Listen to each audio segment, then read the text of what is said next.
ত্রয়োদশ জাতীয় সংসদ নির্বাচন, রংপুরের জাতীয় পার্টির ধর জয় মেলেনি এক আসনেও। জাতীয় পার্টির দুর্গখ্যাত রংপুরে এবার একটি আসনও পায়নি দলটি। দলের ভরাডুবির পাশাপাশি শীর্ষ দুই নেতা জি.এম কাদের ও শামীম হায়দার পাটোয়ারি ভোটের লড়াইয়ে থাকতেই পারেনি। দলের চেয়ারম্যান জি.এম কাদের রংপুর ৩ আসনে তৃতীয় হয়েছেন।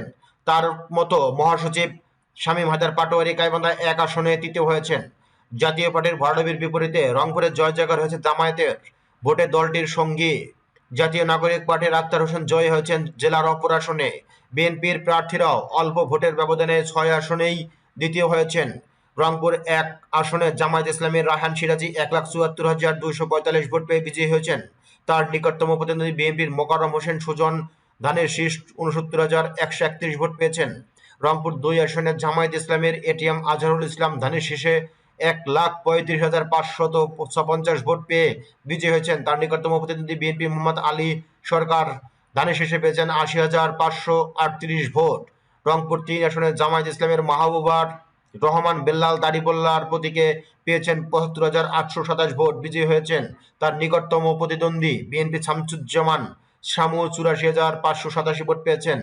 এই আসনে জি.এম কাদের তৃতীয় সর্বোচ্চ ভোট পেয়ে হেরেছেন। তিনি পেয়েছেন ৪৩,৩৮৫ ভোট। ২০২৪ সালে তিনি এই আসনে নির্বাচিত হয়ে সংসদে বিরোধী দলের নেতা হন। রংপুর ৪ আসনে এনসিপির আক্তার হোসেন শাপলাগুলি প্রতীকে ১,৪৯,৯৬৬ ভোট পেয়ে বিজয়ী হয়েছেন। তার নিকটতম প্রতিদ্বন্দ্বী বিএনপির এমদাদুল হক ভরসা ধানের শীর্ষে প্রতীকে পেয়েছেন ১,৪০,৫৬৪ ভোট। রংপুর ৫ আসনে জামায়াত ইসলামে গোলাম রাব্বানীর দাড়িপাল্লা প্রতীকে পেয়েছেন ১,৭৬,৪১১ ভোট। তার নিকটতম প্রতিদ্বন্দ্বী বিএনপির গোলাম রাব্বানী শীর্ষ প্রতীকে পেয়েছেন ১,১৫,১১৬ ভোট।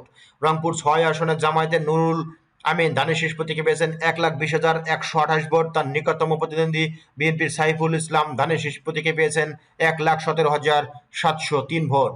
অপরদিকে গাইবান্ধায় ১ আসনে জামায়াত মোহাম্মদ সাজিদুর রহমান ১,৪০,৭২৬ ভোট পেয়ে নির্বাচিত হয়েছেন। তার নিকটতম প্রতিদ্বন্দ্বী বিএনপির খন্দকার জিয়াউল ইসলাম মোহাম্মদ আলী পেয়েছেন ৩৭,৯৯৭ ভোট। এখানে জাতীয় পার্টির মহাসচিব পেয়েছেন ৩৩,৯৭৬ ভোট। এমন সব গুরুত্বপূর্ণ আপডেট পেতে চ্যানেলটি সাবস্ক্রাইব করুন। সাথে থাকার জন্য ধন্যবাদ।